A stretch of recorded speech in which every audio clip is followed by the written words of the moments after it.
Hi guys, good evening. Ayan, ang ganda ng sky ngayon. Pero parang uulan pa rin.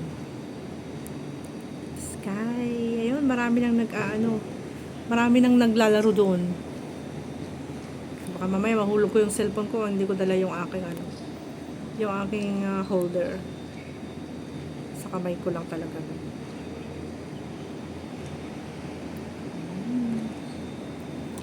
Kanina kasi, kagabi, tapos hanggang kanina mga alas 4 umuulan.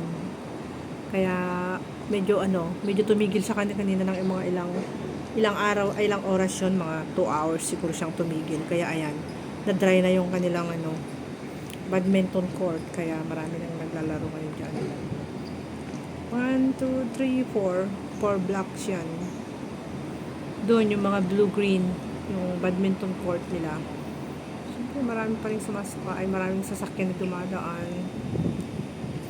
And ito yung view dito sa aming balcon. Parang hindi na maganda yung camera ko, parang nagdadag ka siya. Kasi dati napakaganda ng view. Pero dark kasi ngayon. Kaya ganyan yung color ng sky. Grayish blue. Kasi nga, parang uulan na naman mamaya. Look like uulan na naman mamaya guys. Medyo mabigat-bigat na naman ang karga ng ating medyo mabigat-bigat na naman ang karga ng sky. Look at the sky. Is grayish white and blue. Sigurado yan mamaya ulan na naman yan, sigurado. Palagay ko lang ha. Tapos yan, nag-open na guys. Hindi na siya madilim kasi dati madilim siya Naayos kasi nila ngayon, okay na siya. Diba? May naglalaro diyan. Sa boy and girl. Magjowa kaya mag-asawa siguro yung naglalaro diyan. Kanina pa sila kaya maliwanag na kasi may may light. Kasi dati walang light diyan na nire-renovate nila. Inayos nila yung pintura at saka yung kanya. Pintura niya tsaka yung mga parang gamosa yung flooring niya. Yung flooring kasi parang yung medyo gamosa, yung hindi talaga siya semento. Para halimbawa pag nadapa ka hindi masakit ganun. Ayan, renovate nila noon. Pero ngayon okay na siya, maganda na siya. Yung mga sasakyan busy pa rin. Sakyan everywhere. Yung ganda na may mga flower na lumalabas. Tahimik ang gabi ngayon. Tsaka na siya, nakapapalibutan siya ng mga ilaw dito sa gilid-gilid. Ayun, umandar na yung mga ilaw niya. Ayan 1, 2, 3, 4 5, 6, 7 yung nakapalibot na ilaw kaya maliwanag na siya. Yan, yung mga naglalaro, yung magjowa, diba? Kompleto rin sila dyan, may CR din doon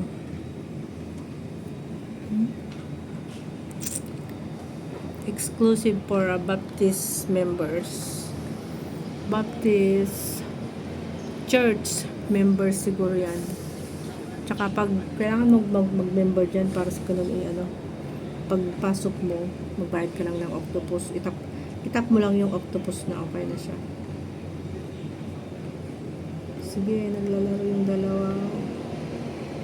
Nagpa-practice. Galing naman Ready, go. Tingnan nyo guys. Pinapractice niya yung girl. Magmarites tayo.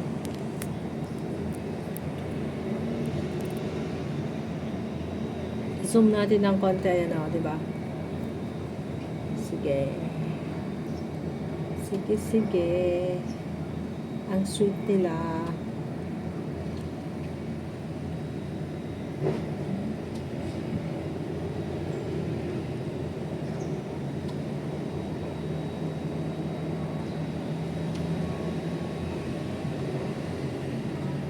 Medyo maliwanag na siya. Kasi dati nung ginagawa nila, madilim dito eh. Kaya hindi ako nagla-live dito kasi madilim dyan. Wala makikita. Pero pag mamaya papatayan mga ano, papatayan din nila mga 9 o'clock siguro. Mga 9 to 10, kanyan. Matatapos na yung mga yan. Tapos i-off nila yung light dyan. Madilim na, kaya hindi na ako nagla-live dito. Dati kasi nandito lang yung live ko magdamag. Kaso nga lang kasi ngayon umuulan, kaya naiba yung pwesto ng aking pagla-live. Nagla-live ako doon sa kabila. Doon sa may kwarto ni Bossing. Doon sa may window. Kasi yung sa window namin, malaking salamin yun. Puro glass kasi yung mga window dito sa bahay na to eh.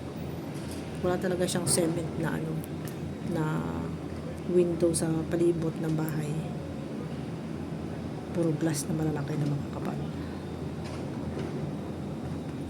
Kahit sa kusina din yun, napapalibutan ng glass. Lahat glass dito. Yun lang sa pagitan ng mga kwarto, yun lang yung parang ano, wood yun eh. Hindi siya cement. Pero maganda yung bahay nila dito guys. Mahal. Sobra. Bahay ng mga ano. Bahay ng mga alam nyo na makakapal ang bulsa.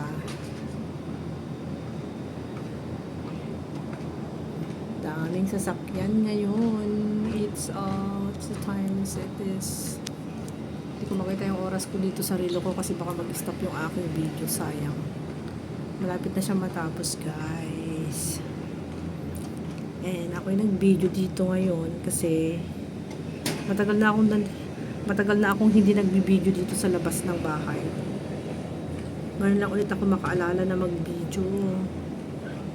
Bibidyo ko yung view kasi dati ginagawa pa nila yung ano, yung Baptist Hospital na ay Baptist Church na yan.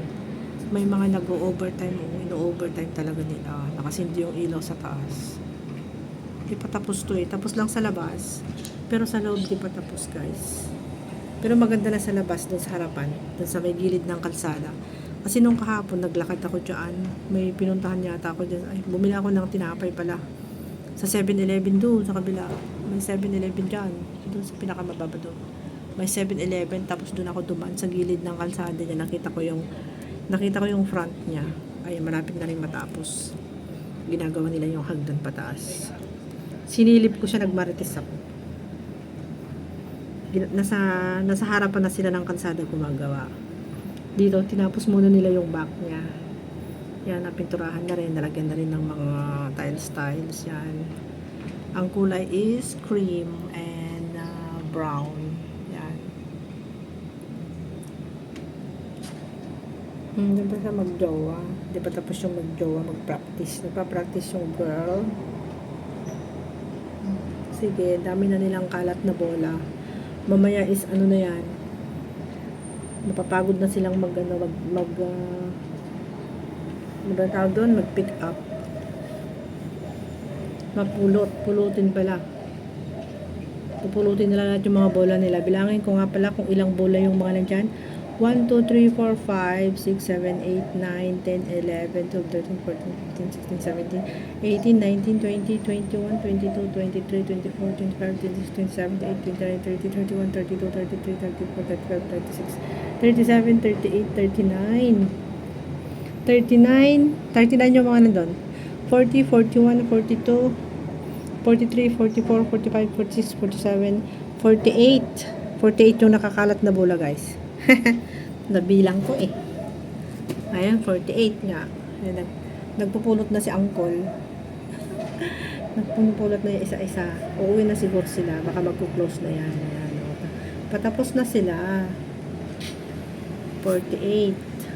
Tapos dun pa sa kabila, mayroon pang 5. O, di 40, 48, 53. 53 lahat yung pupulutin niya bola. Hindi mo na. Saan yung babae? Ayun, tumutulong din yung babae. Nagtutulungan sila magpulot. Ayan, pulot time. Is pulot time na. Uwi na sila. O, diba ang ganda? Sige, bilisan nyo magpulot para makauwi na kayo. Nagpupulot sila ng baseball.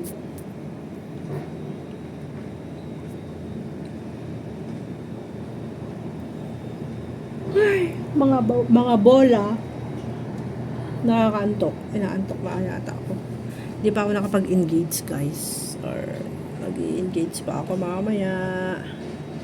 Ayan. 3 na sila. May pumasok na 3 doon, guys. May maglalaro pa. Bagong pasok yung 3, ibang mga lahi, American, Black American, and Chinese. Ayan, susunod sila. Diba? Uuwi na yung 2 yon, tapos may susunod na mga bata, mga teens. Ayan yung 3. Diba? Patapos na rin yung 2. Ayan. Pumasok naman yung 3. Isang girl, tapos 2 boy. Chinese, and 1 Chinese, 1 black boy, and white girl. Ayan, guys. So, magkakaibigan sila, no? Ayan. Okay. So, hindi mabuboring yung aking live pag ilalagay ko dito yung aking live kasi may mga naglalaro dyan ng badminton. Badminton court. Ayan, badminton court. Tsaka ngayon hindi siya masyadong mainit. Kasi nga maghapon na umulan. Kaya yung simoy ng hangin is malamig. Hindi talaga siya mainit. Nandito ako sa balcony, hindi ako mainit. Humahangin siya parang may aircon pati. Parang na-aircon na ako dito sa balcony. Siguro ang degrees dito is maybe 26. Yung malamig-lamig siya compare mo nung Sunday. Nung Sunday, alam nyo ba kung ano yung weather nung Sunday dito is 44C. My gosh, sobra. Ganun pala kainit ang 44C, sobrang init, dry na dry yung weather. 44C. Ayan, yung mga estudyante yan sigurado. Estudyante ng Baptist University. Ayan, guys. Alright, guys. So, tatapusin ko na yung aking video kasi marami pa akong ririsbakan. Kumuha na ako ng aking pang long form video. Babaya. Bukas ko i-upload dyan. Long form video. Yan yung view namin dito sa may balkon namin paggabi, guys. Yan. Pag tapos maraming badminton court over there, and that is bridge, and yan, may malaking badminton court dito rin sa aming ibaba ng balcony, sa baba ng aming balcony, ganon. Okay, so yan yung nakapalibot na mga building over there. And let me stand up. Yan. Kita nyo yan, guys. So, magpababay-babay na ako. Sana ba yung mga dito yung nagbabasketball? Ayun, may nagbabasketball dyan. Dyan.